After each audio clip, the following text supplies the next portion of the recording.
Mziki unaanza, kuna huyu mshikaji hapo anaitwa Bonjo, lakini jina ambalo yule dada alikuwa anamfahamu nalo ilikuwa ni David. Yeye alikuwa ni inspector wa polisi, ila alikuwa amepelekwa jela kutokana na makosa ambayo alikuwa ameyafanya. Sasa huyo sister hapo, yeye ni mtoto wa commissioner, ni mtoto wa mkuu wa majeshi ya polisi nchini Nigeria, ila alikuwa ni wa nje ya ndoa. Sasa jamaa alikuwa ameingia kwenye mahusiano kwa ajili ya kuhakikisha kwamba analipa kisasi. So tuanze mwanzo mpaka mwisho ili ujue namna ambavyo ilivyokuwa na mpaka kufikia hatua hiyo. Siku hiyo huyo sister alikuwa na mafua, so jamaa akawa amemtake pale vizuri, akampeleka hadi kitandani hapo, na baada ya kufika kitandani sister akamwambia kwamba unajua, kwa muda mrefu sana tangu mchumba wangu alipofariki nimekuwa sina mahusiano yoyote, ila wewe baada ya kuja kwenye maisha yangu nimefeel kuwa nahitaji kuingia tena kwenye mahusiano. Ni admit kwamba nakupenda sana, nashindwa kujizuia na kuzuia hizo hisia zangu. Kiukweli moyo wangu umefollow kwako. So dada baada ya kuconfess pale, mshikaji akasogea, akapata kisi fulani hivi la kuchamba ombea, kisi mpinduko, kisha wakaachia tabasamu fulani hivi, tabasamu ushenzi. Mzigo unaitwa Never Let Go. Mimi naitwa Mustafa Mtupa na hii ni Degalarika. Usisahau kusubscribe, comment, kushare na kulike kadri wezavyo. Mlumbi hapa, mwana balaga, mtoto wa mkulima, mwamuzi wakati mviziaji, unaweza kumalizia kwa kuniita jitu la msituni. So tuanze mwanzo kabisa. Sasa ngoma inaanza, huyo sister yeye alikuwa ni msanii mwimbaji, kama nilivyokuambia alikuwa ni mtoto wa nje ya ndoa, mkuu wa majeshi ya polisi. Sasa siku hiyo alikuwa amerudi kutoka kwenye mihangaiko yake, akafungua hiyo nyumba. Hizo nyumba zilikuwa za baba yake, alikuwa amempa azisimamia. Amefungua hiyo nyumba hapo, anasema hapa nini kinaendelea? Mbona nilizima hii TV na kila kitu niliweka vizuri, mbona kumekuwa rafu? Nani ameingia huko? Ghafla huyo mshikaji akatokea, huyo jamaa David ama Bonjo. So baada ya kutokea pale akaambia vipi, akasema usiwe surprise sana, mimi ni mpangaji mpya, nimekuja hapa. Akaambia basi mwenye nyumba alikuwa amesahau kuniambia, lakini sikuwa na kuexpect leo, yani sikuwa natarajia kwamba utahamia leo. Jamaa akasema ni kweli, lakini niliambiwa kuwa naweza kuhamia leo, so nimeamua kuwahi kuhamia. Basi wakawa wametambulishana pale. Jamaa akasema mimi naitwa David, sister akasema yeye anaitwa Nene. Akasema basi kama utakuwa unahitaji chochote utakuja kwenye nyumba yangu, hapo nipo jirani kabisa, hapo ndo ninapoishi. Akamwambia sawa, hamna shida. Sasa baada ya hapo mshikaji kesho yake asubuhi akaenda kumgongea sister huyo Nene, akagonga pale, akawa nasikia mtu anaimba, so akawa amesita, lakini mwisho wa siku akaamua kugonga. Sister akawa amechelewa kidogo, na baadaye alivyokuwa amesikia hodi kaenda akamfungulia, akamwambia samani, nilisikia unaimba, kwa hiyo nikaa nasema labda nimekusumbua. Akamwambia hapana, unahitaji nini? Akamwambia nilikuwa nahitaji funguo ya ziada. Akasema lakini nimesikia unaimba vizuri sana. Akasema hamna shida bana, ni kawaida tu. Akamwambia hapana, unaimba vizuri. Vipi, ushatoa nyimbo yoyote? Akamwambia huwa naimba kwenye maklabu, mabaa, kwa hiyo ndio kazi ambayo nafanya. Jamaa akasema basi kama vipi nije nikukuangalie, nialiki kwenye moja ya sehemu ambazo utakuwa unaimba ili nije nikuangalie. Sister akasema hamna shida, leo nitakuwa na show kwenye moja kati ya baa ambazo huwa naendaga, so itabidi uje pale uje kuniangalia nikiwa naimba. Sasa siku nyingine unamwona mshikaji yupo hapo baa, alikuwa amevaa koti fulani hivi ambalo lilikuwa linamfunika kiasi fulani cha uso wake, alafu akawa anamtazama huyo jamaa hapo ambaye alikuwa anazungumza na mwanamke. Amemtazama kwa muda mrefu sana. Baada ya mshikaji kuwa ametoka sasa hata kwenda nyumbani, anaongea na simu hapo. Jamaa akaenda akamkaba, akamwekea kitambaa puani, na huyo mshikaji akawa amezimia pale, akamuingiza kwenye buti ya gari alafu akaondoka naye. Tunaona baadaye huko amemleta nyumbani kwake kwenye chumba ambacho alikuwa amekiandaa maalum kwa ajili ya kazi. Akamwambia nyamaza, unanifahamu mimi? Mshikaji akawa anataka kulia pale, anataka kuongea lakini hawezi kuongea kutokana na cell tape ambayo amefungwa. So baada ya kumfungulia akamwambia unanifahamu, unanikumbuka si ndio? Akasema nakukumbuka. Sasa inabidi ucooperate, yani ufuatishe kile ambacho nakwambia. Usipofanya hivyo nitatuma watu kwa ajili ya kumdhuru mwanao, kwa sababu nafahamu address ambayo mwanao anaishi. Kwa hiyo inabidi ucooperate, ushirikiane, ufuate kile ambacho nakwambia ikiwa unahitaji mwanao awe mzima. So huyo jamaa akasema basi hamna shida. David akamwambia mimi nataka uconfess, useme ukweli ya kwamba mimi sio muuaji na watu waliniset up tu. Akasema hamna shida, mimi nitasema. So ikabidi amrekodi pale. Sasa jamaa pale kwenye confession yake ama kwenye maelezo yake anasema kuwa Inspector Bonjo hakuwa muuaji, ila watu walimset up, na yeye alikuwa ni miongoni mwa watu ambao walifanikisha huo mpango wa kumset Inspector Bonjo ili aonekane kwamba ameiua na apelekwe jela. Kiuhalisia yeye hajafanya kosa lolote. So wakati video inaendelea pale, mshikaji akawa anakumbuka mateso ambayo aliyapata akiwa jela, watu walikuwa wanampiga na nini, na baadaye jamaa akamwambia umefanya kazi yangu vizuri. Kesho yake kama amemwachia huko, mshikaji anashtuka akiwa kwenye gari, anasema nimefikaje hapa? Simu yangu ipo wapi?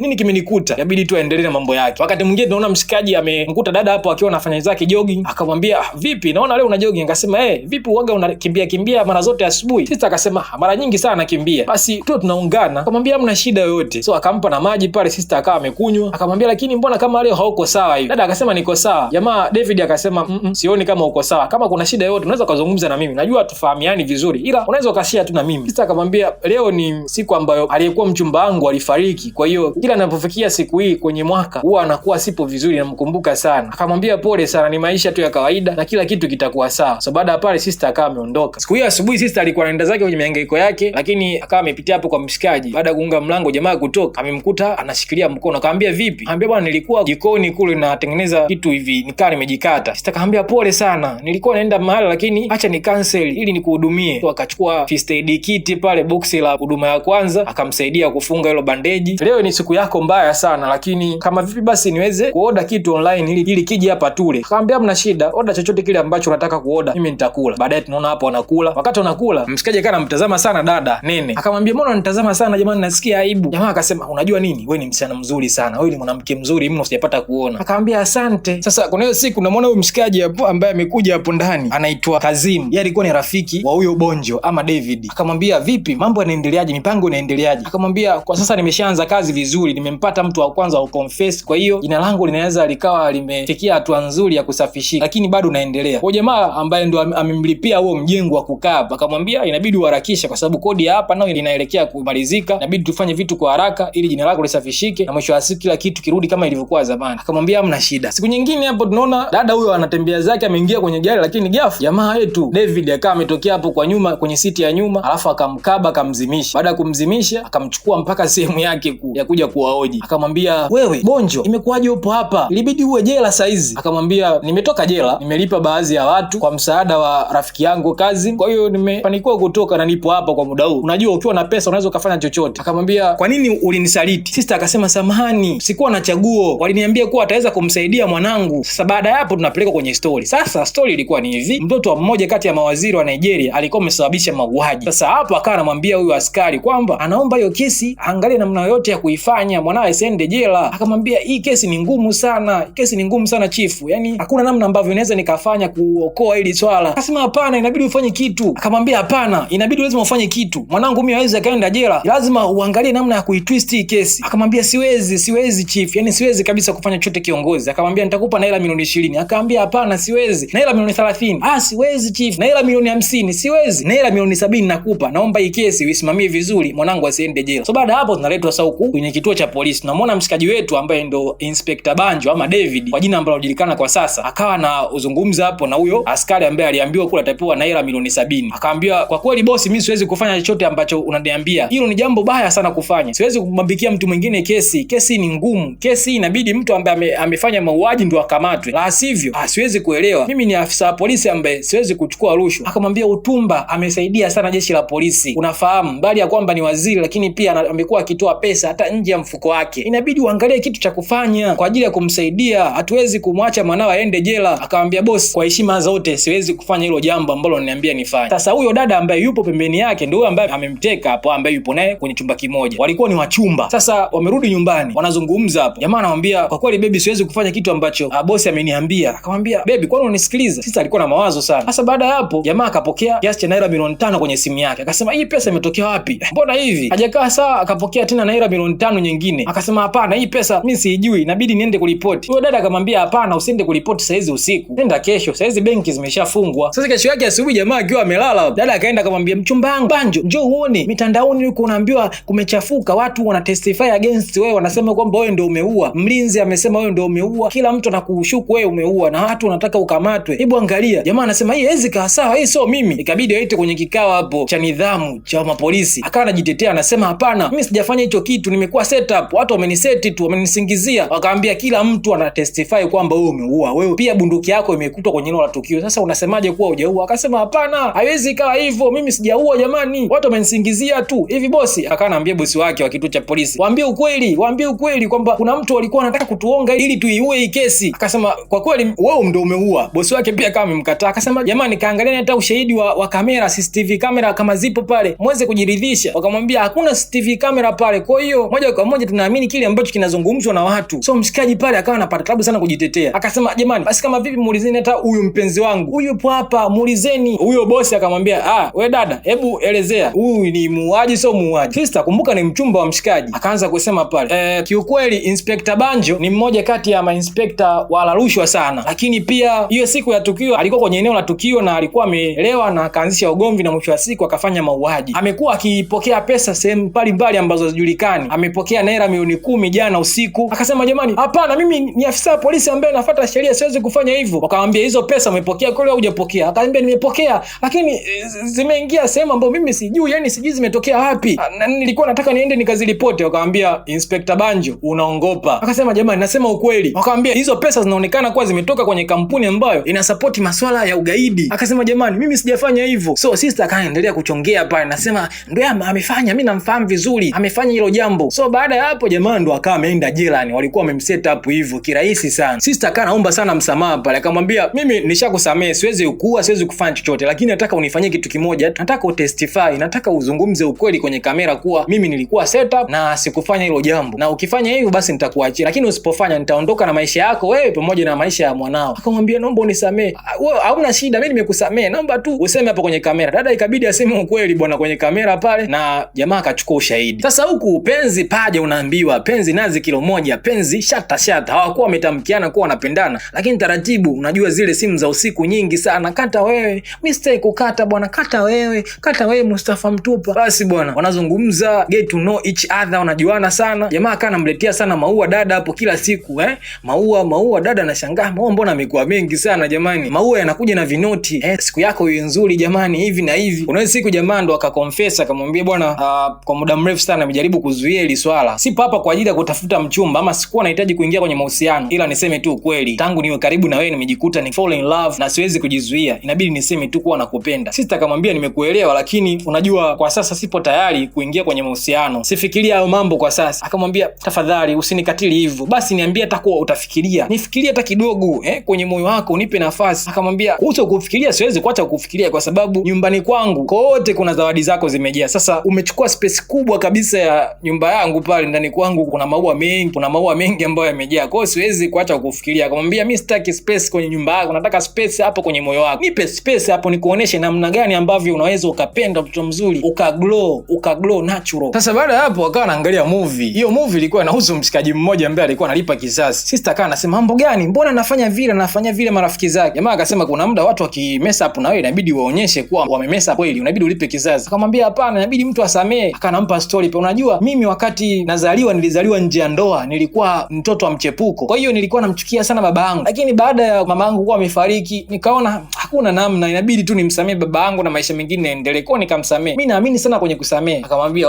jambo zuri, wewe uamini kwani kwenye kusamee? Akamwambia hapana, mimi siamini kwenye kusamee, mimi naamini kwenye kulipa kisasi. Akamwambia unasemaje? Jamaa akasema hamna, nakutania tu, kiwalisia alichozungumza ni kweli, yeye ndivyo ambavyo anaamini. Sasa baadaye mshikaji kana mtazama sana dada, akamwambia mbona unanitazama hivyo? Jamaa akasema nakutazama kwa sababu nakupenda, alafu nataka nikukiss. So mshikaji akamsogelea hapa, alafu dada hataka kuresist, yani akupinga. Jamaa akapata juisi fulani hivi ya miwa, kisi la kuchamba mbea. Sasa baada ya hapo tunaona mshikaji wetu hapo, huyo Kazimu amekuja, ambaye ni rafiki yake Bonjo ama David. Akamwambia mbona kama wanaonekana kwa ushaanza kumpenda huyo dada? Akasema hapana, sijampenda. Akamwambia wanavyokuangalia mimi nakufahamu rafiki yangu kwa muda mrefu, yani unavyoonekana umeshaanza kufollow kwake. Sijui, inabidi usichanganye mapenzi na kazi. Jua kwamba upo naye kwa sababu ya mission maalum, na mission ikikamilika kila kitu nafikiri kitaharibika, hawezi tena kukubali kuwa na wewe. Kwa hiyo usije ukachanganya hisia zako na kazi, utaumia baadaye. Kwa hiyo siku jamaa alikuwa amemwona dada kwa siku 2 hivi, so amekuja kugonga hapo. Akamwambia vipi, mbona upo hivyo? Akasema na mafua bwana, alafu ninaoma, so sijisikii vizuri. Mshikaji akasema ungeniambia. Akasema sikuwa nataka nikusumbue. Akasema hapana, huwezi ukanisumbua, acha nikakuandalie supu ili unywe. So akaenda pale jikoni akaandaa supu yake vizuri hapo, na baadaye akaja akamnywisha dada. Sasa baada ya kuwa amemnywisha ndo akamchukua akampeleka mpaka kitandani hapo. Baada ya kufika kitandani wakawa wanapiga zao story. Dada akawa anamuuliza hivi, inawezekanaje mwanaume mzuri kama wewe, handsome, alafu mpaka muda huo upo kwenye mahusiano? Nini kilitokea na mwanamke wako wa mwisho? Akamwambia alinifanyia kitu kibaya sana. Alikucheat? Hapana, alifanya zaidi ya kucheat. Alifanyaje?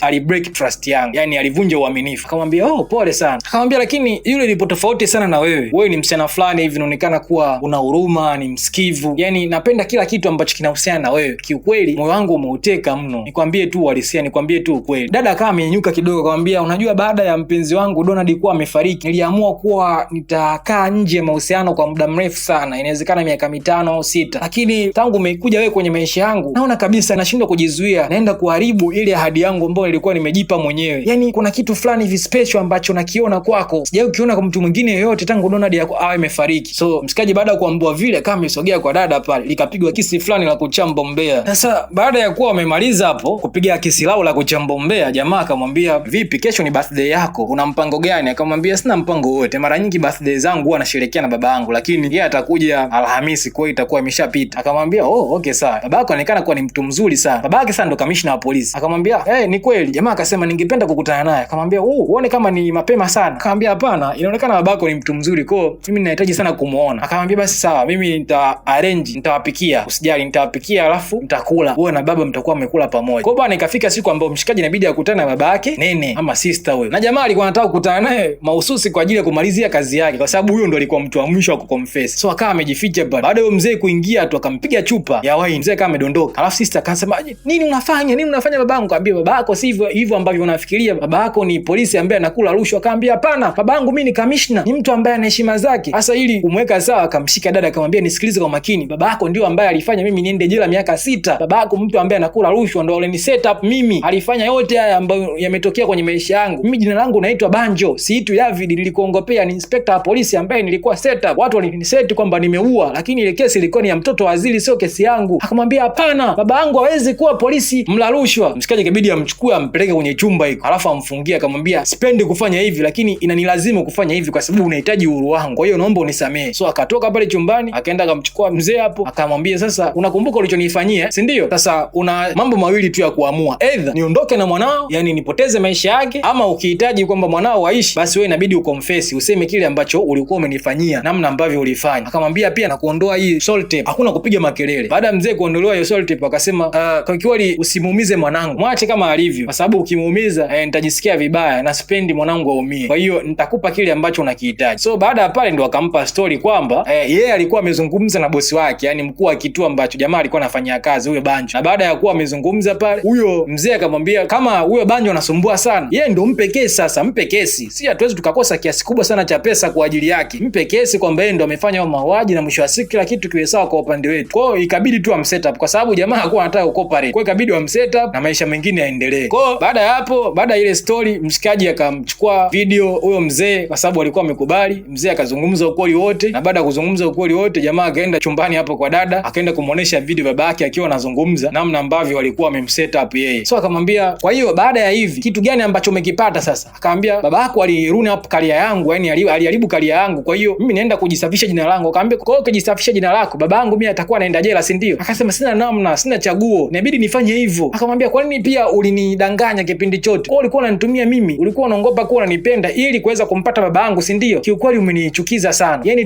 tuachane na haya masuala kama babangu alikuwa amekuumiza, lakini uwezo ukawa umenitumia kuchezea hisia zangu, kumbe ulikuwa na mipango yako mingine. Umeniumiza sana. Umeumiza sana David. Sijui Banjo. Ni sawa tu lakini." So baada ya hapo mshikaji akawa na mawazo sana. Ila jamaa yake kazi mwaka amekuja akamwambia, "Kwa kazi imeisha. Inabidi tufanye kila kitu sasa ili kuhakikisha kwamba jina lako linakuwa cleared na wewe unakuwa mtu huru kuanzia sasa." Dada hapo ameshika simu na angalia taarifa ya habari inasema kuwa baba yake amekamatwa na anaenda kuhojiwa, lakini mshikaji Inspector Banjo ameachiwa huru. Yani jina lake limesafishwa na sasa sio mtuhumiwa tena. Huko tunaona watu ambao wamehusika na mpango wote wanakuja wanakamatwa hapo, wanaingizwa kwenye gari la polisi na wanapelekwa kituoni kwa ajili ya kujibu mashtaka juu ya kile ambacho kimetokea, kwa sababu walikuwa wamesema wenyewe kwenye video kwamba wamesababisha ama ndo walimset up jamaa yetu Banjo. Huku waziri naye akaja kuchukuliwa pamoja na mtoto wake, wanaingizwa kwenye gari hapo. Waziri analalamika anasema, "Mimi nitawaonesha tu, hamwezi mkanichukua hivi." Lakini tayari unajua taarifa zilikuwa zimeshafika tena worldwide, yani zimeshafika Nigeria nzima. Kwa hiyo watu walikuwa wanataka wakamatwe ili kuwa responsible. Hakuna kitu ambacho kinaweza ikafichika tena. So akawa amechukuliwa pale kwenye gari waziri, na mwisho wa siku akawa amepelekwa eneo husika. Huku mshikaji wetu yupo na jamaa yake Kazimo hapo kwenye yachi hapo kwenye kibodi chao kidogo kidogo, yuko wanaenjoy, yuko wanakunywa zao pombe nini, wanaenjoy, wanakula maisha. Anamwambia, "Mwanangu, kuanzia sasa upo huru, kwa hiyo enjoy maisha, kila kitu kipo sawa kwa upande wako." Akamwambia, "Lakini mbona uonekani kama unafurahi? Ni kwa sababu ya yule dada?" Akasema, "Bado moyo wangu unampenda sana, nashindwa kabisa kumuondoa moyoni mwangu. Nafikiri kuna kitu natakiwa kufanya." Huko dada naye akawa anamuwaza sana mshikaji, licha ya kwamba alikuwa amemsababishia madhara baba yake ambaye kwa sasa yupo jela, lakini bado alikuwa anampenda. So jamaa ikabidi aje kukutana huku na dada kwenye baa ambayo amekuwa akiimba. Alipofika pale, dada alipomuona akamwambia, "Umefuata nini hapa?" Akamwambia, "Tafadhali naomba ukae chini tuzungumze." So mshikaji akamwambia kwamba, "Bwana, licha ya yote ambayo ametokea, lakini nashindwa kukataa moyo wangu juu ya kukupenda. Nakupenda sana. Naomba tuwe pamoja. Kama kuna uwezekano nipe nafasi nyingine. Sitokuumiza, sitokufanyia kitu kibaya tena. Na kuhakikisha kuwa nitakuwa mtu mzuri sana kwako." Sister akasema, "Hata mimi unajua nakupenda sana. Na ni ngumu sana mimi kuishi bila wewe.